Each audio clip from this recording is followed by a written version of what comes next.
Hey, hey, hey, USU listeners, this is Julie. I am so excited to introduce you today to someone who's become a dear, I call her my goddess, soul sister, beautiful, dear friend, Allana Pratt. I'm so excited for you to meet her. Let me tell you a little bit about Allana before you get to hear from her. This is a conversation you are not going to want to miss. So just make sure you have some time to tune in because we are going to go deep. That I can tell you. Intimacy expert Allana Pratt is a global media personality who awakens open-hearted, unapologetic living after heartbreak. Her own custody battle inspired vulnerability and courage that landed her a featured weekly column on the GoodMenProject, featured as an icon of influence and as guest expert on Huffington Post and People magazine, Forbes, the Jenny McCarthy Show, among other national media. This Ivy League grad is the author of 4 top-selling books, has interviewed Whoopi Goldberg, Alanis Morissette, and Dr. Bernie Siegel, and hosts the edgy podcast, Intimate Conversations, where listeners... And Julie, I've interviewed Julie. And sorry, me. didn't mean to interrupt. We love each other. And keep going. Okay. Need a juicy combo, where listeners learn how to find the relationship they deserve. Allana is a certified coach, and she was even asked by Lisa Gibbons to coach her during Dancing with the Stars. So cool. With over 4.5 million viewers on YouTube, Allana is the go-to authority when struggling to trust again after heartbreak. She offers private coaching and retreats to support her clients that they have thriving, intimate relationships with themselves first, which naturally attracts their ideal partnerships. Let me just say, all of you are in for an incredible treat. This is one of the most high-flying, positive, deeply heart-centered, connected women I have met. And I'm so honored you're here, beautiful Allana. And I just so love that we channeled red and that we both wore red. Like, I love it. We're like, of course. It is so great to be here. And I got to say that, well, I do interviews all the time. I'm very blessed and I love it. And the quality of my shares, my wisdom, my insights is directly proportional, directly related to the depth of listening. And I really want to acknowledge you, even before we've even started, how excited I am for this conversation, because I can go as deep as you'll let me, as deep as you'll welcome me. So let's dive. Oh, girl, let's do it. All right, listeners, get your, I feel like put your scuba gear on. We'll go into the bottom of the ocean. That's where I like to live. So funny. Let's do it, girl. Let's go deep. I mean, there's a lot to talk about here, but I think I would really like to start, because I know that this aspect around heartbreak and what you've developed in terms of intimacy and falling in love with yourself. I mean, first of all, I'm a huge, huge believer of that as well. But let's talk about you and your experience with heartbreak and how you have really shifted the relationship with yourself to reconnect to your heart, and then anything you want to share. Okay. Well, let's begin with that I didn't even know I had an inside. I was spinning so fast trying to please on the outside, be safe, look good, get approval, anything so that drunk stone dad wouldn't throw another punch through the wall, or checked out codependent mom would pay attention to me. My sister was bright, I think, really. She just went to her room every time she got home from school. But I would try to create peace. I would try to make amends. I would try to understand what was going on. And it created quite a high achiever in me, but it also created a massive people pleaser and a lot of doubt within me. What do you mean? You weren't around all weekend, Dad? Yes, I was. And I thought I was crazy, but he wasn't around. And so I grew up thinking there's something wrong with me. I didn't want to go inside. I didn't actually even know how to go inside. So I did all sorts of fun things. Uncle Phil drove a big 18-wheeler semi. So I left Canada and I went down to LA, and I failed because I was good enough, but I didn't have a visa, right, to work in the States. So then I went to Tokyo, and I was a model and a dancer, and I traveled around. I backpacked everywhere. I had a great grand old time. However, when I met my first husband, I totally remember Julie being I think it was one of our first dates. He's like, bring your passport and a bikini. And he was tall, dark, and handsome and wealthy. And I'm like, oh my God, we're going on a plane for a date. And there we were at the Shangri-La Hotel. And he was negotiating his bonus.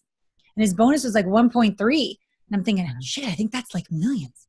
And I was so proud of myself that I'd arrived with $40 to Japan. And I had $55,000 saved after 3 years. I was so proud of myself.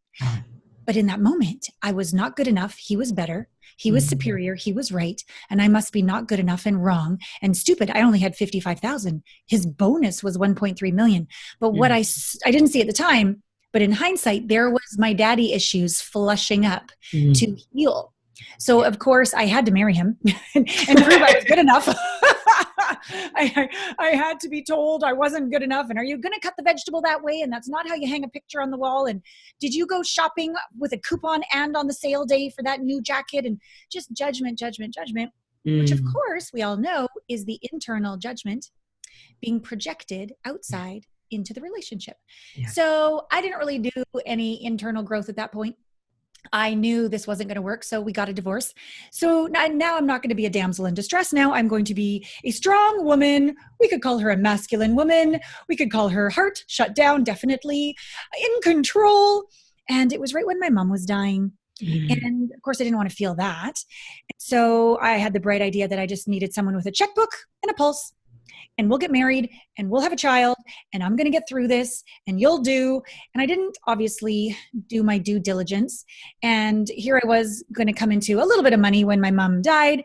And so there I was, motherless mom, and then like single motherless mom. He turned out to be quite an angry individual and not very thrilled that I lied. I said I would marry him forever. And I divorced him within a year. He had every right to be upset. But the upset went into a 12-year custody battle where I've never experienced a human having joy out of another's pain. But I did for 12 years. And in so doing, lost the house, lost the assets, went into $250,000 of debt. In the end, even lost my son. He said, "Dad's right, you're crazy." He left. So there I was, like totally on my knees, spiritually, financially, like the whole thing. Court had said, "Oh, you don't have any letters behind your name. You must be a narcissist. What the hell is a coach? Or you do intimacy work. You're probably a prostitute, probably sleep with your clients." Like all this humiliating stuff. It was really awful. But I got to tell you what's great about it. It showed me how all of my worth I was looking from the outside in. Yeah. I'm good enough. Don't you think I'm a good enough mother? See, I'm a good enough coach. I'm a good enough. And even when I lost the court battle, my son still loved me. See, I'm still good enough because my son loves me. And then when even he turned, there was nowhere left to go. And I began to forgive myself, forgive my son, forgive my ex, discover why had I made all these choices. And instead of shoving, I call her little you, there's probably a lot of them in there, but in my heart, little you, I was so ashamed of her and mad at her. And she was definitely the reason that all this was happening. You know, she was my nemesis. If I could only get rid of her, everything would be fine. So clearly my relationship on the inside was very disconnected. So this intimate relationship was all about coming home to me and going, "Hey, baby girl, you did your best based on how you were raised, etc. And now I'm not going to reject you, judge you, shame you, abandon you anymore. And in fact, I love you so much that I don't need to go into my dark closet in my heart just to cheer you up and get you out of there again so we can look good again. I'm actually going to come in and throw away the key, and I'm willing to sit here for eternity if that's as long as it takes." Still moves me to tears. Wow. To let you know I love you unconditionally. Wow. And I swear, Julie, everything changed when I did that.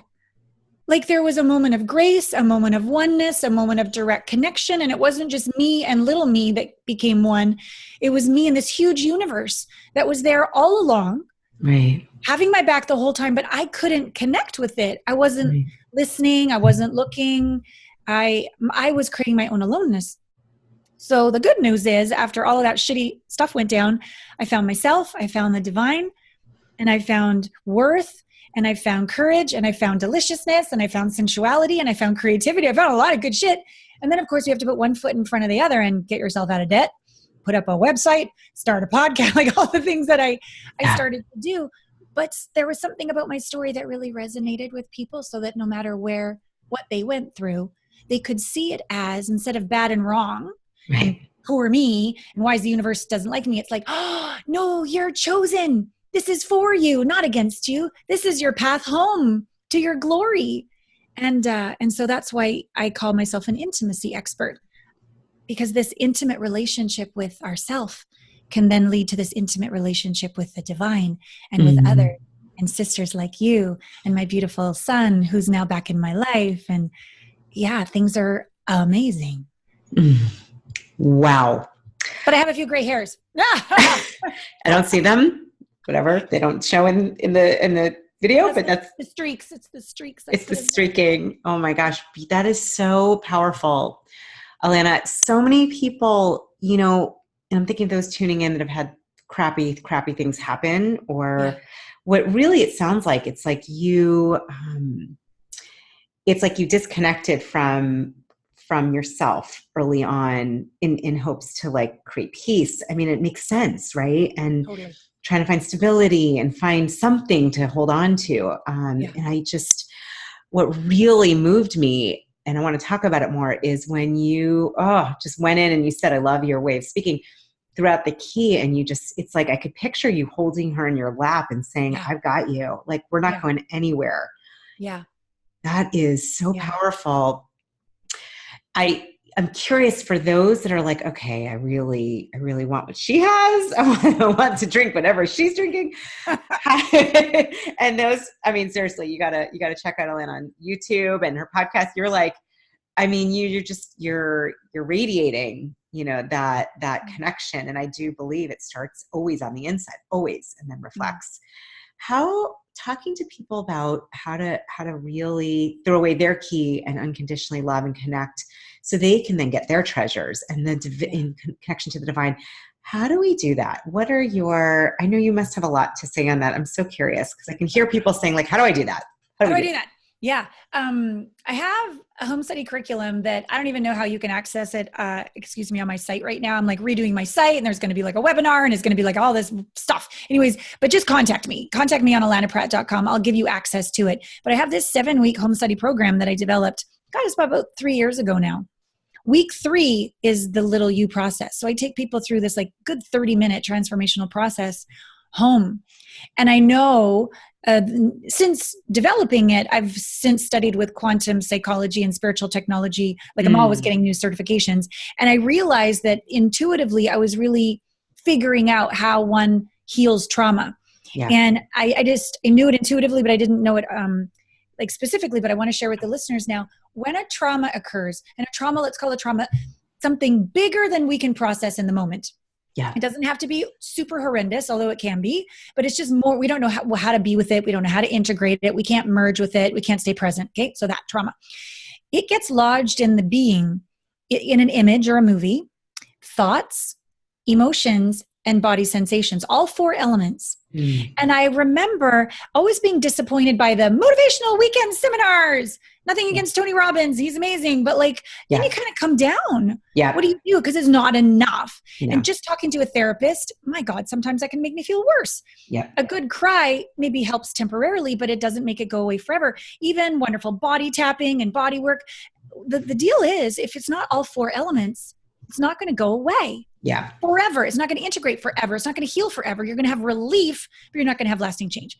And so as I was creating these processes, I was going through all of these elements.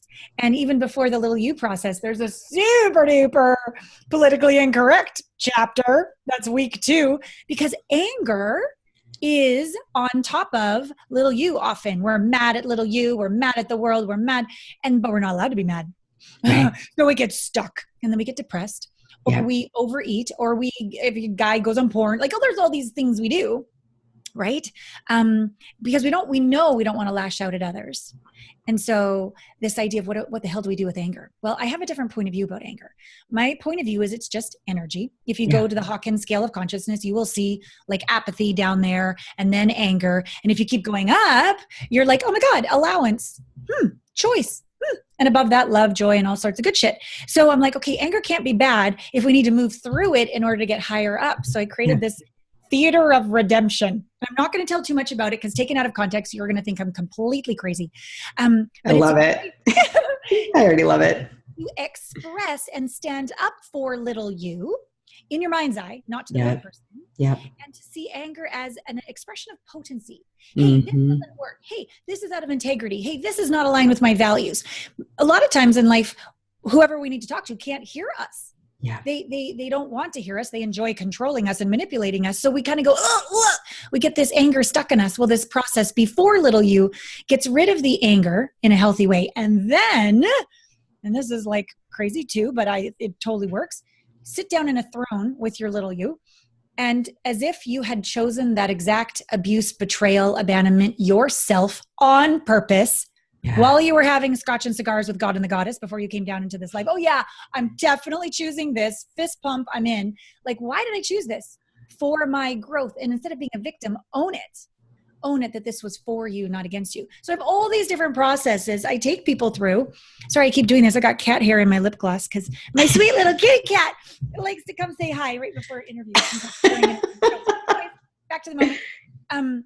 These are some things to begin looking at if you want to have this intimate relationship. Tell the truth about your level of rage, fury, and anger that is unprocessed. Willing to do something about it. Tell the truth about how revengeful, rejecting, abusive, judgmental you are to yourself. Knock that shit off. Start to go into the closet and be with little you. And then really recognize you're a permeable being. You can change your beliefs. You can change your life trajectory. You can change all of this. Now, it's going to take work, a super duper coach like you or me. It's going to take a path that's proven and tested, but you can completely get to the other side. And once those big kind of kahuna things are handled later on in my home study program, we start to get into, okay. Well, maybe I'm not mad and maybe I'm not quite so disconnected from me anymore, but I'm still terrified to like be with another. And I go, okay, so let's practice making love with the universe, with nature. Let's let ourselves be penetrated by beauty. Let's practice opening in a safe way so we get the idea of what it's like to truly have energy in us, as us, and through us. Get the idea of really what co-creation and that innate evolutionary spark feels like when the divine is like, yeah, that way, only you. I never made another one like you, and I never will. It's just you and me. Feel it. That's what you're supposed to do. And so you get to really start to sense that, feel that, welcome that, dance with that. So then you have a sense of, okay, I'm not really lonely because the universe is in me all the time. I can open and receive, and then discernment can begin to be developed. So I don't want everybody to be vulnerable and open to everybody at all times. That's kind of like dangerous. You don't want that. No, I want you to be discerning, but I don't want you to go around closed until you decide somebody's safe and then open, because that is false, wrong, incorrect, dangerous. And here's why. When your heart is closed, you disconnect from the divine, you disconnect from your intuition. You are alone. Yeah. And you can't trust yourself, nor can you authentically, instinctually suss out another. And then you'll get hurt, which will make you feel even worse about yourself and even worse about the universe and close your heart even more. I need you to be vulnerable, like heart open, because then you can hear the divine and hear your own intuition. But I don't want you to be a doormat, like imagine you're lady of the lake. You're walking across the water, but you got your sword by your side. Not your sword in front of you, freaked out all the time. Your sword is by your side.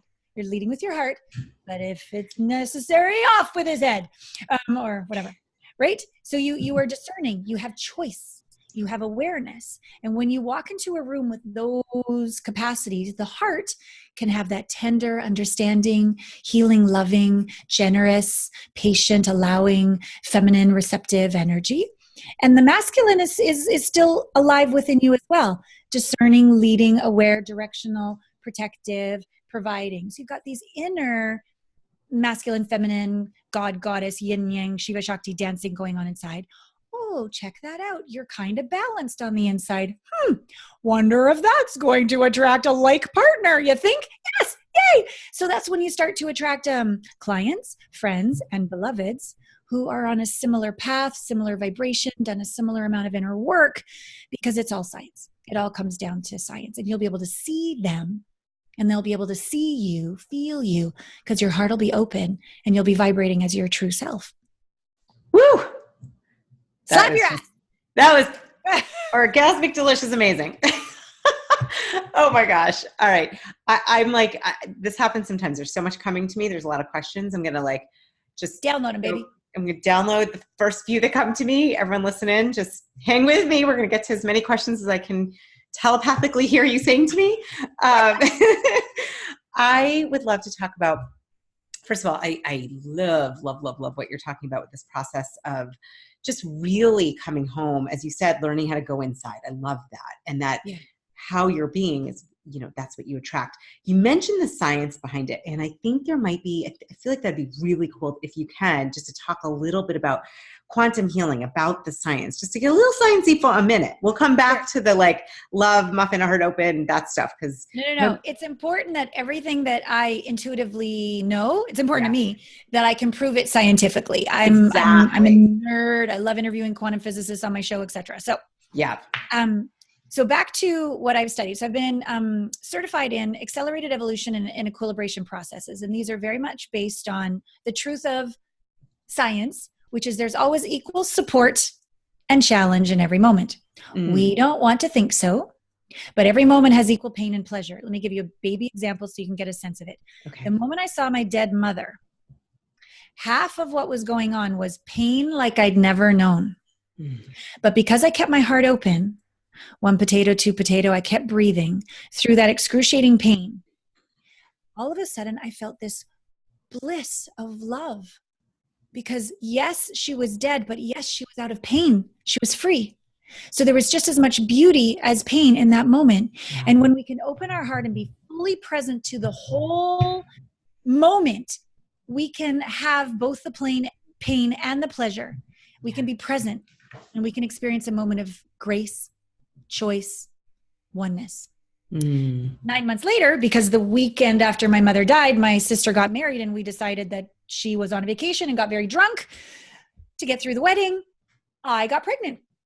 So 9 months later, there I was giving birth to my son, and I'm looking in his eyes for the very first time, and I'm experiencing bliss like I've never felt bliss. And again, heart open, Alana chooses, even though her legs are open, and I'm birthing the placenta, and there's people everywhere. I'm like, no, I'm not going to miss this moment either. Right. And I'm present. My heart is open. I'm looking at him, and all this bliss turns into fear. Oh shit, I've got to keep him alive. How am I going to keep him alive? Oh my God. Right? So again, this moment had both. The bliss and the fear. Yeah. And if you can remember that every moment has all of that, there is no right or wrong path home. The pain will bring you there, or the bliss will bring you there. The fear will bring you there, or the triumph will bring you there. Everything is an opportunity to stay present and heart open in the moment. So that's science. Whenever you're suffering, a polarity is going on. You're grasping for the pleasure and resisting the pain. You're grasping to feel good and look good and resisting aging your wobbly ass or whatever you're doing. Like if you resist one half, you begin to suffer. And you're scientifically blind. You're only looking at half the reality. You get your power back when you're willing to see every situation for the equal advantage and disadvantage. Yeah. Right? You can really make powerful choices when you see the truth. Another scientific point of view, as I mentioned earlier, with those 4 elements, when we are traumatized, triggered, there's an emotional charge, like you're totally sane, and something says something and you become a complete wacko. It's because you're triggered. You're not present anymore.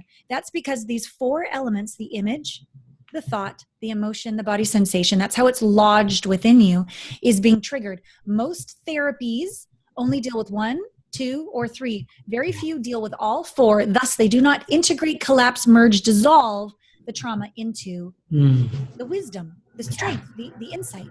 And so sometimes it makes it worse because what we resist persists. Yes. So that's why people after 3 years of therapy is like, why is everything worse? I'm like, because you've only been talking about it.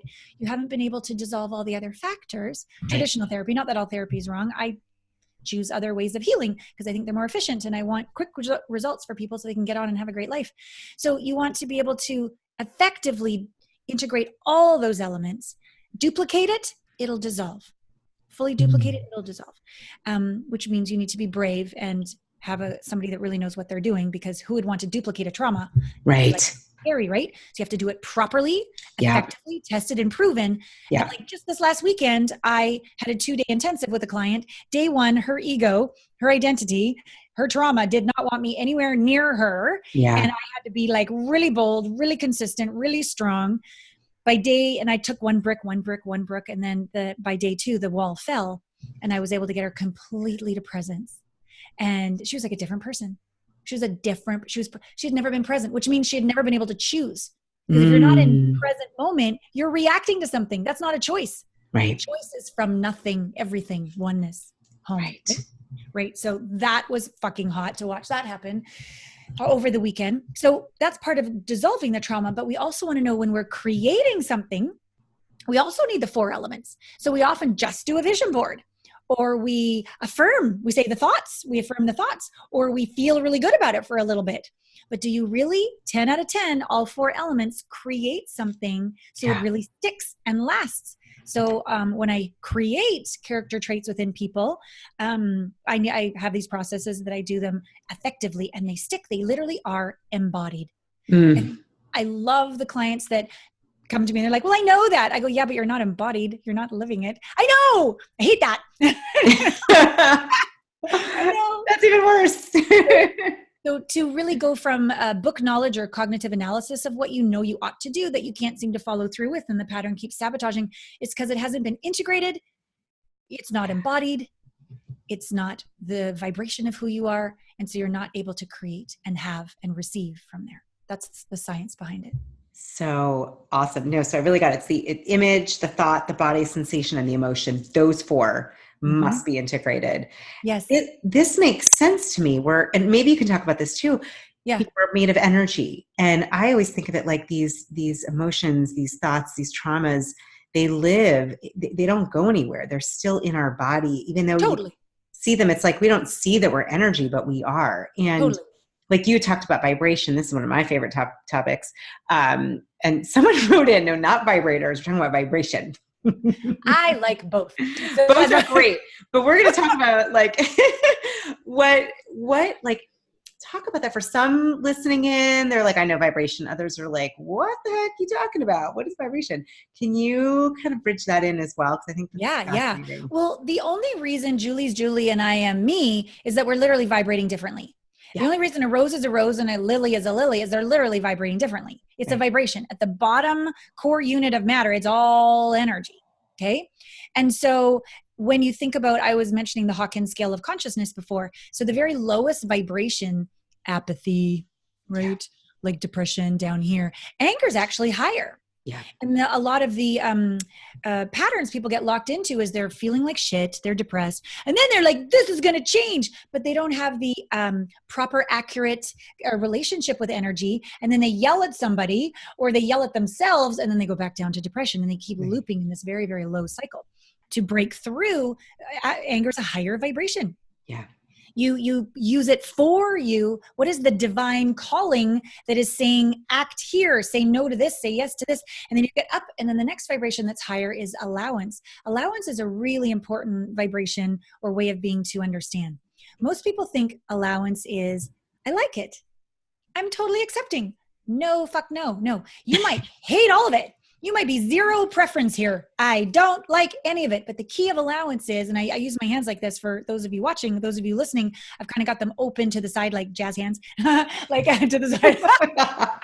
It's like, I won't resist. Yeah. But damn it, I'm present. I know exactly what I choose.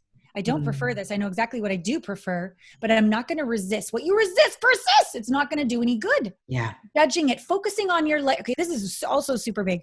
Focusing on what you don't want in your life locks it in and grows it. Yep. And it's really difficult to be looking at the bank account and not resist it, or to be looking at your friends getting married, motherfuckers, and I'm still single, right? Like, or whatever it is. Like, so you've got to really have your relationship with little you, in my opinion. Hey, baby girl, or hey, little guy. Hey, it's okay. They have what we choose. What if we're happy for them? Because we're in a relationship right now. We get to have that too. What's it going to take for us to have that too? We're having that too. Yep, baby. Right. If you have this new conversation on the inside, you can go from resistance to allowance when you see information that is not aligned with what you have in the moment. Then the next step is create. You cannot create from resistance. You cannot create from a low vibration. Creation comes, allowance, I think is like 320 maybe on Hawkins scale of consciousness. I can't even remember the numbers. But anyway, yeah. I think I remember seeing that. Yeah. So it's a tipping point from unconscious to conscious, from reaction to choice, from too bad you're not going to create anything, to, okay, now you're in charge of your life. Now you're actually creating your life. So from allowance, now do the work, because everything else is going to be a waste of your energy. Now choose. And when we choose, we don't want, need, hope, desire, yearn, ache. All of that is a confirmation of lack. Whoop, go right back down again into resistance. Yeah. It has to be a choice from nothing, just because it would be fun. Just because that would delight you, just because that would turn you on, not because it's what society says or your friends say, your parents say, or what you need to in order to by such an age or blah, blah, blah. It's just pure delight. Yes. I choose such and such. And then you have to be mature and put one freaking foot in front of the other and take some actions. You can't just sit on your couch, even though mental masturbation and what is that couch manifestation, like you don't start there for half an hour in the morning, but you're going to have to take action in the world, one foot in front of the other, while being in allowance. As soon as you try to make it happen, you push it away. As soon as you get attached to the result, you push it away. As soon as you make it important, you push it away. And then you go right back down and you're right where you started. Yeah. Damn it. So it's a high level life I'm saying here. This is a daily practice all day long to get up to allowance, to choose from nothing, to take actions and still be unattached to the result. All of that to me comes back to intimacy with self. Yes. There's no way I could do any of that if I was not in relationship to little me, because quite a few times a day, things don't go well for us. Yeah. They don't go as planned. And if I wasn't like, well, that's all right. Never know. We'll just put one more foot in front of the other. And I love you. And then let's celebrate the process. And what else can we, if I didn't have this dorky relationship with myself all day long, I would give up. It's hard to be conscious on this planet that's not always nice to us. It's not easy. So we must make our intimate relationship with ourselves fundamental, paramount. And then you can actually start to have some jokes around it. You can have some humor around it. You can make crazy inside jokes to no one else but yourself. And it becomes really quite fun to be alive.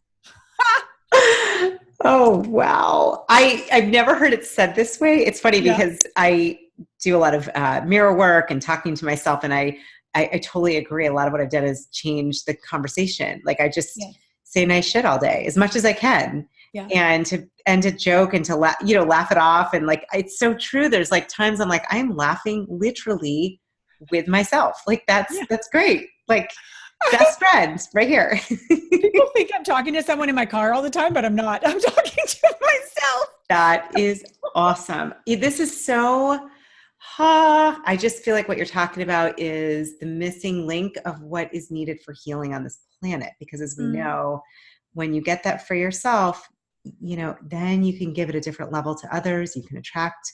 I know, you do a lot with men and women, and talk a little bit. I mean, I've got so many questions. I'm just going to try to, we're going to keep moving. I might come back because the whole allowance thing brought up a lot of ideas, but I do want to talk about your ability to really connect with men and women, and kind of one of the things I loved about, I actually love your website now. I know you're changing things, but I love how you have here for the men, here for the women. Talk a little bit about your work and what you've seen. And, I would imagine maybe it's a little different, men and with women. Definitely different. I believe the universe brought me men to work with because I was so close to getting bitter with my ex-husband, and then with my son and my dad. I was going to give up on the whole gender. But I was starting to get all these male clients, and they kept saying, you understand that my heart is just as sensitive as a woman's, but I can't tell another guy that. Yeah. My heart has been emasculated, but I'm not allowed to cry. I can't tell the other guys that I'm on porn. I don't know how to get back out there after being ghosted. I can't believe she cheated on me. I don't know how to get down and keep an erection when my heart is terrified of rejection. All these questions that in general guys felt weird asking guys, and they could sense, and I don't even know how they sensed it because it was only 1% left, love of men. But they sensed it. And I remember the very first interview I ever did, it was David D'Angelo, Double Your Dating, massive, huge guy on the internet. That was my first interview. Wow. And I found myself starting to apologize. And I said to the guys, look, when we women leave our heart, get scared, we go up into our head, and we're going to kill you off before you kill us. Yeah. Damn it, if you're going to cut my head off and burn me at the stake again, we go loco. And I'm really sorry. That's not kind.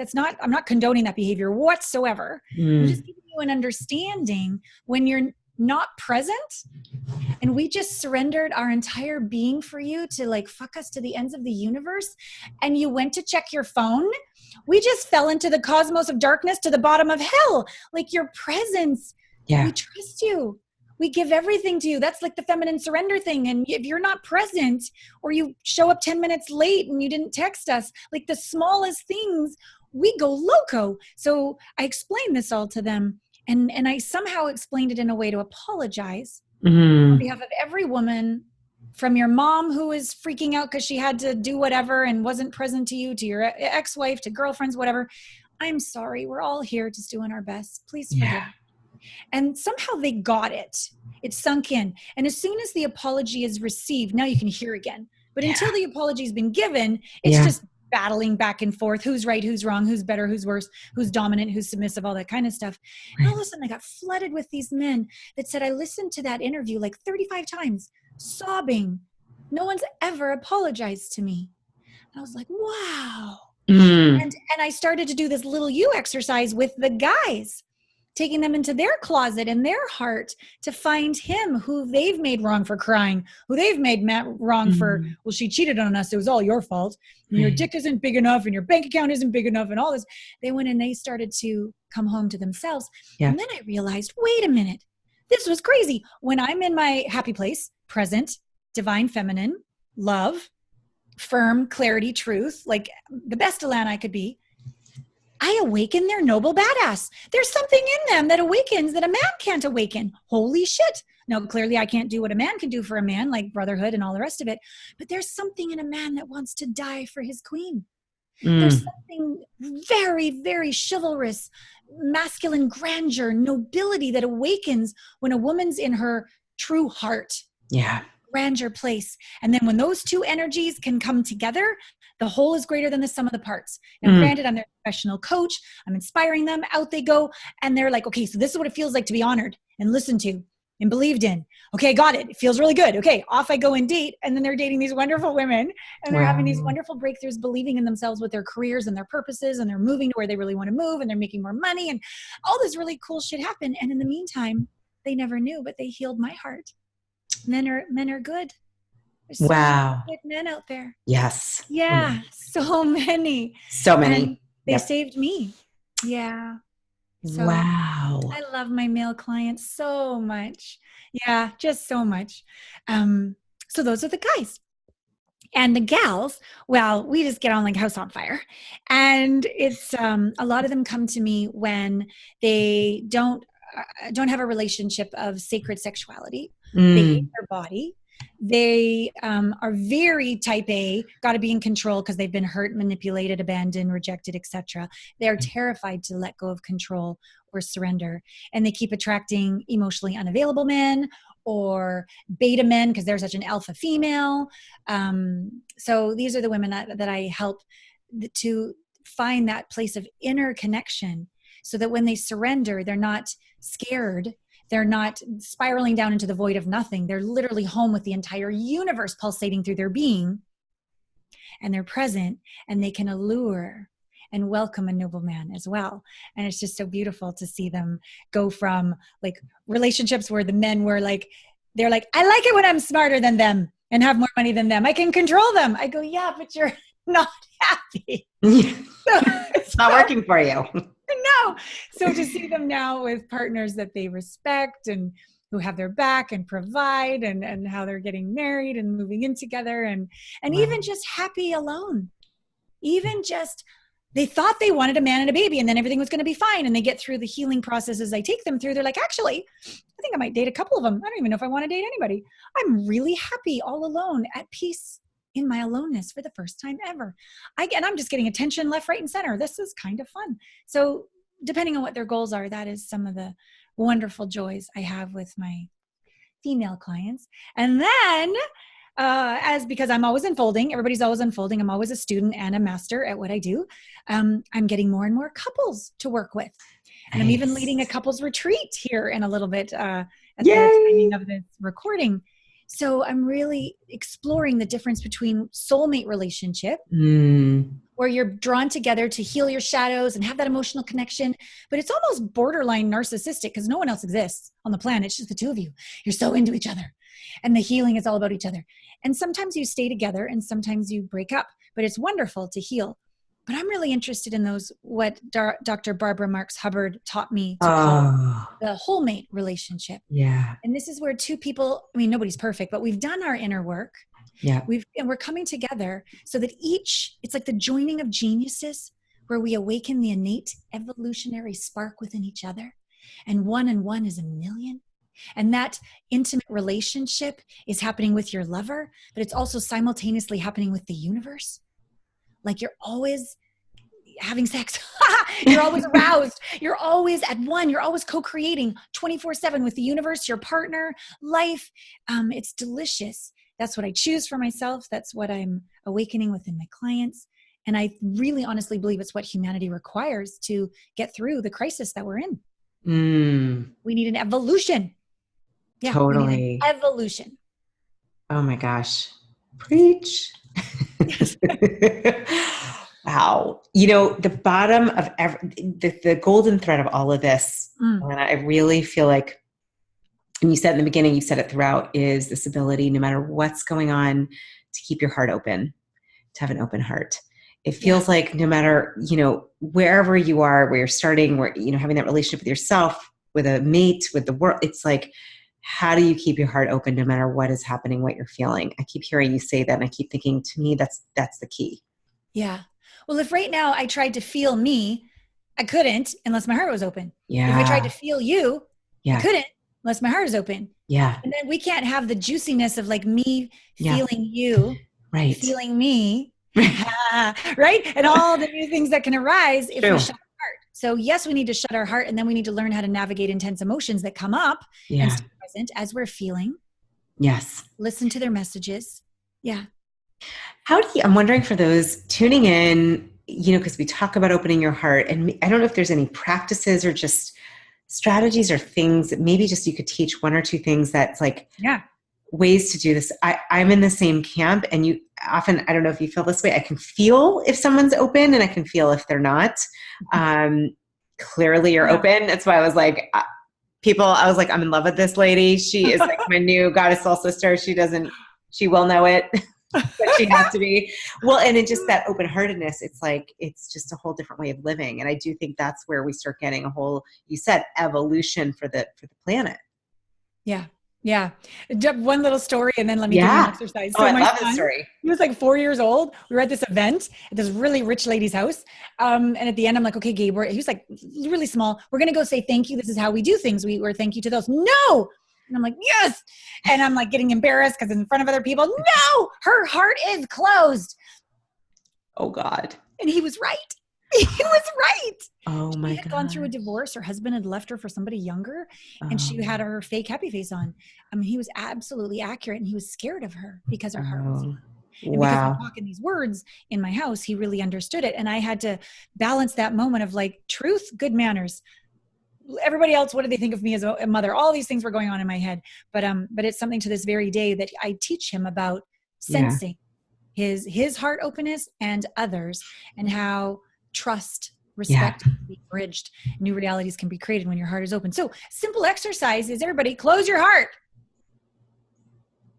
Open your heart. I'm serious. Do it. Close your heart. Open your heart. What do you notice? So Julie, what do you notice? Freedom, grace, feels more light. Like, I would say I feel lighter. Things feel lighter. Yeah. And when you close your heart, what do you notice? I kind of got this feeling, to be honest, it kind of was hard for me. I tried to be open, but I was like, shut down. Like I was putting my hands over my whole body, over my eyes.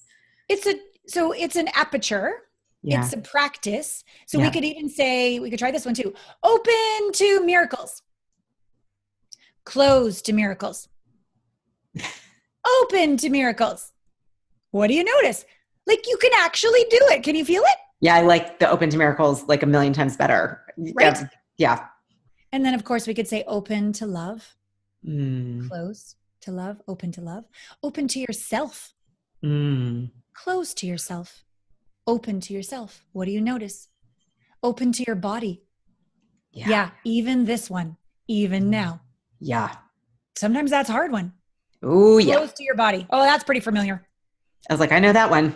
Right. Open to your body. So it's a practice. Yeah. I have literally done these things called living from truth, like 2 years, every single week of my life. So like over 100 times, these practices for 2 hours of dyads, of opening, of closing, of really understanding I'm totally a choice at all times. You know, sometimes it's okay to close down a dark alley with some like weirdos, fucking shut down.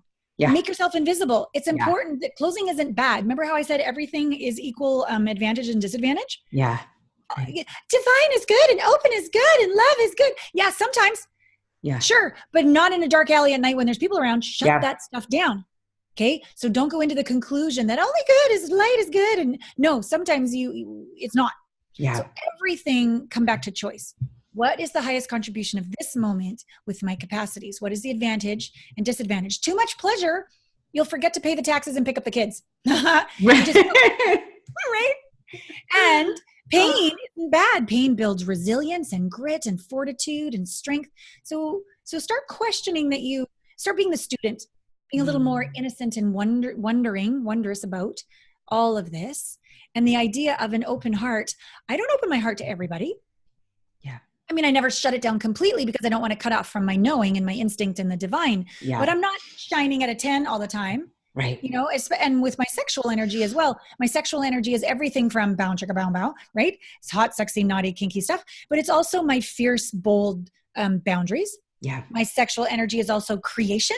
Ooh, let's write a book. Let's do a podcast. It's creative energy. And it's also very sweet, tender, healing, loving, caring energy. There's all these different flavors of my sexual energy. Sexual energy is life force energy. Yeah. It's what's birthing stars and blossoming flowers, right?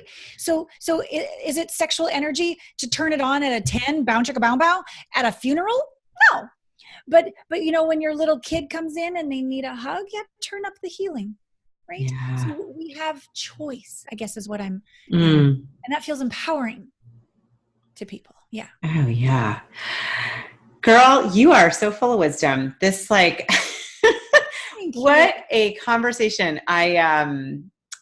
You're just a gift to humanity. We need way more Allana. We're going to like all things Allana. You guys, you got to check her out, check everything out. And what's the best way people can find you? Beautiful goddess sister. Oh, you're so kind. Thank you. So my site, allanapratt.com, they've got a complimentary training there for ladies called Vulnerability is the New Sexy. Go grab that now. And gentlemen, gethertosayyes.com is where you go to get the complimentary training, How to Be a Noble Badass. So I encourage that. And my YouTube channel is my name, Allana Pratt. Lots of videos there. Please subscribe because I just realized with the YouTube creator suite that I get little studios I can use with my 25,000. But if I can get to 100,000 subscribers, I can have the big kahuna, big like talk show, huge studios. So woo! I'd love to do that. So if you'd be so kind as to support me and subscribe, I would love it. I can give you more. Podcast, The Amazing Julie is on it. Intimate Conversations on iTunes. And yeah, I'm a very vulnerable, funny, I think I'm funny, lady in my newsletters. I love to write to my community and answer your questions. So I'd love you just to come on into my world and let me love you. You are a ball of sensual, extroverted love and fire, girl.